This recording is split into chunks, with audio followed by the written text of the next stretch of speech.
Bien. Euh, je crois que les vidéos d'avant, on était en train de parler de l'art de maîtriser son énergie et j'étais en train de t'expliquer que c'est l'une des choses que j'ai dû apprendre à faire pour devenir millionnaire. Et, et c'est quelque chose qui est vraiment très important. Je t'avais expliqué que ça n'a rien à voir d'abord, du moins, avec le fait de s'organiser, de préparer son temps, etc. Mais que ça commence d'abord par la conception. Premièrement, tu dois concevoir la réalité que tu as toujours voulu acquérir. Ensuite, il faut que tu apprennes à la préparer. Et on a vu ensemble que c'est parce que tu la prépares que ça te rend crédible et que tu vois en fait finalement que ce que tu as toujours voulu avoir, c'est pas si infaisable en fait et c'est pas fou. En fait, c'est fou pour les personnes qui ne pensent pas comme toi, ça c'est sûr, mais en tout cas, c'est pas si fou que ça en fait parce que euh, toute, toute, tout produit est le résultat d'une recette. Donc au final, quand tu veux un produit, peu importe la grandeur de ce produit ou peu importe à quel point ça paraît fou pour les autres, bah au final, il y a forcément une recette pour l'avoir. Donc tant que tu as la recette, tout est possible.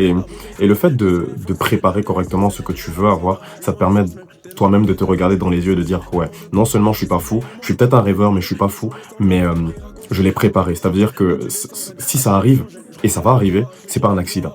C'est pas un truc qui m'a juste trouvé là, comme ça là. Non, non, non, non. J'ai fait les choses pour que ça arrive. Et ça, c'est important. Ça, c'est hyper important. Mais genre vraiment, hyper important. Hyper important.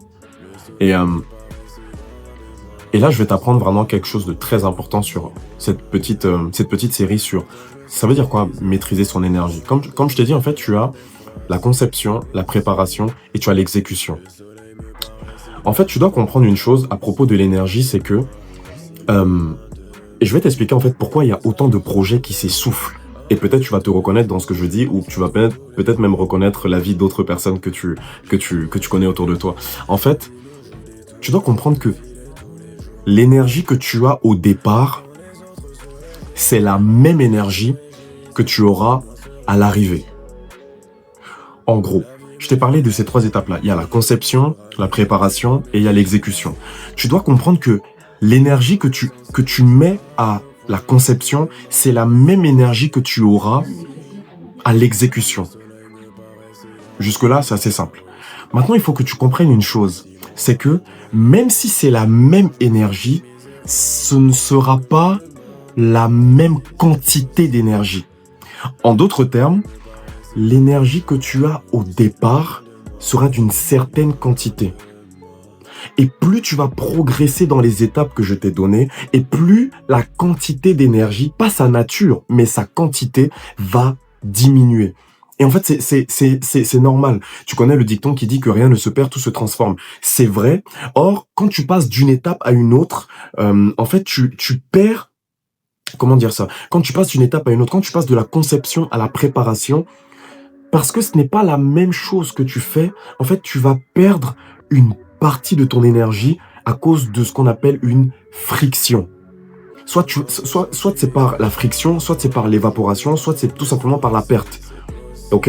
Et le but, c'est de mettre un maximum d'énergie dans la conception pour que quand tu arrives à la préparation, même s'il y a des pertes, en fait, la quantité d'énergie que tu auras pour préparer sera quand même suffisante pour faire une bonne préparation.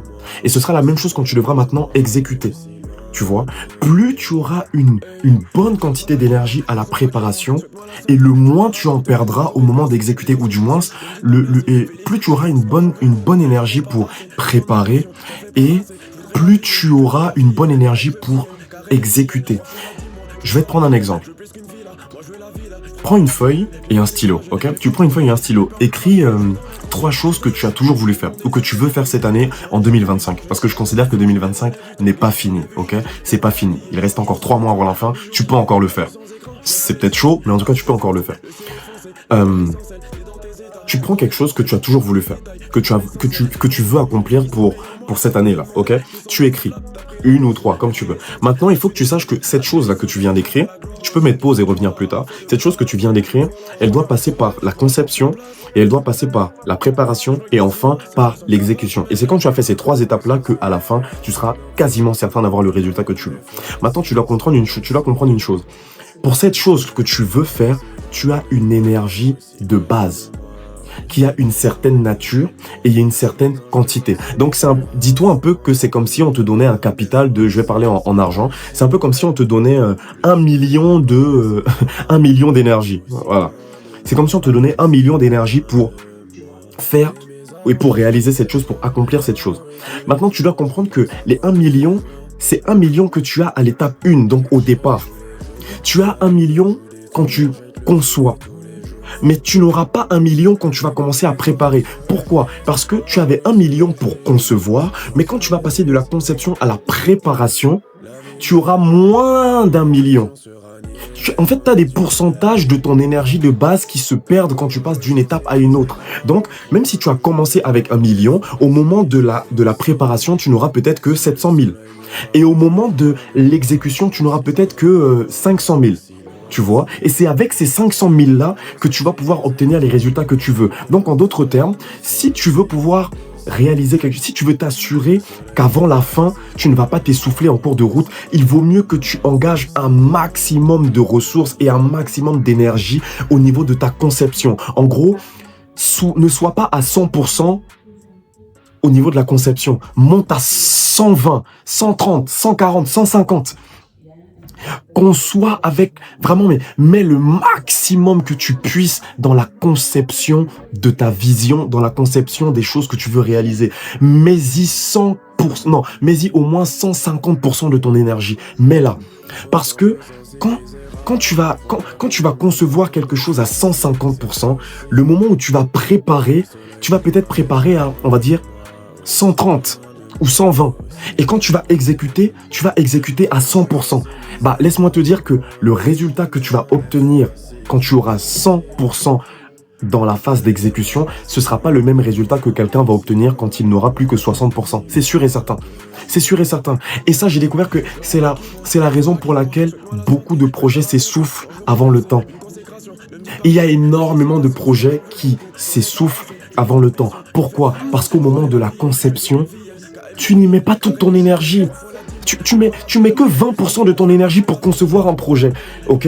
Et le moment où tu veux préparer le projet, bah t'as plus de force, c'est normal. C'est la raison pour laquelle tu vas revenir encore et encore dans la conception de ton énergie, mais pour passer à l'action, t'as plus de force. Pourquoi? Parce que l'énergie de base que tu as mis, l'énergie que tu as investie dans la conception était faible. Genre, tu veux des choses qui coûtent 1 million, mais tu ne mets que 20 000 d'énergie pour concevoir. Or non, tu as besoin de concevoir tout ce que tu veux obtenir. Le problème, c'est que si tu ne mets que 15% de quelque chose qui requiert 70, tu pourras rien faire. Guess what? Quand tu vas passer maintenant de la conception à la préparation, bah, tu n'auras plus la force pour le faire. Et même si tu te disciplines comme quoi pour le faire, malheureusement, c'est pas juste que tu n'auras plus la force pour le faire, c'est qu'il y a de fortes chances que la préparation que tu fasses soit médiocre. Logique. Bah oui, t'avais déjà investi si peu de ton énergie dans la conception. Donc quand on passe maintenant à la préparation, non seulement t'as plus d'énergie, mais en plus de ça, t'as plus d'idées. Donc ça veut dire en fait que quand tu commences à préparer ton projet, en fait, tu le prépares avec une énergie qui est déjà insuffisante, et avec une disposition de cœur qui est déjà...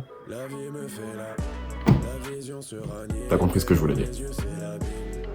Si tu veux pouvoir réaliser des choses, il faut que tu apprennes à maîtriser ton énergie.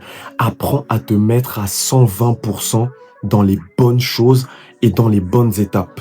Mets-toi à 130, 140% quand tu veux concevoir un projet. S'il faut que tu ne dormes pas pendant 4 jours, ne dors pas pendant 4 jours. S'il faut que tu dormes très peu pendant une semaine, fais-le. Fais-le. Fais-le. Fais-le. Fais-le.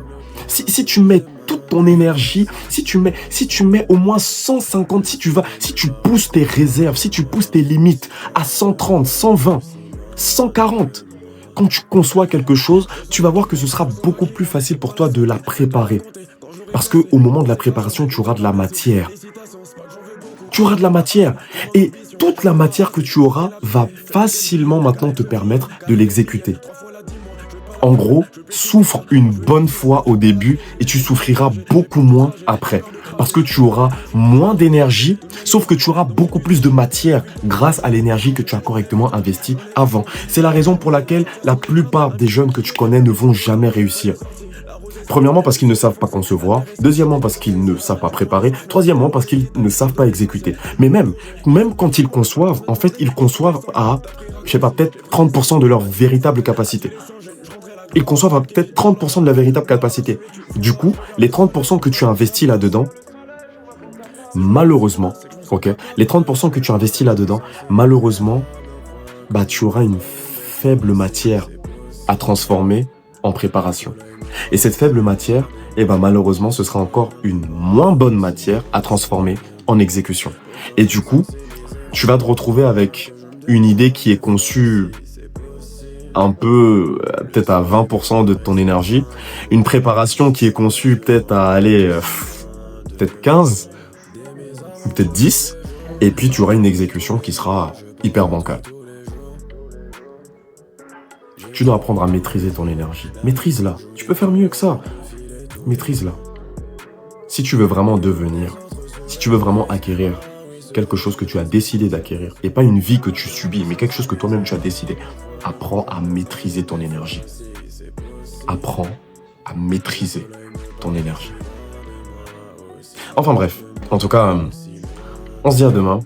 Demain, je vais encore partager quelque chose. Je pense que ça va beaucoup te toucher. Et puis, je crois qu'on peut vraiment faire quelque chose de grand, peu importe l'âge. C'est pas obligé. C'est pas obligé de subir. Tu peux devenir ce que tu as décidé de devenir. Faut juste te donner les moyens de le faire. Vraiment. Enfin bref, en tout cas, on est ensemble. Et puis, on se dit à demain. Pourtant je me sens si misérable au point que je me demande des fois si c'est possible.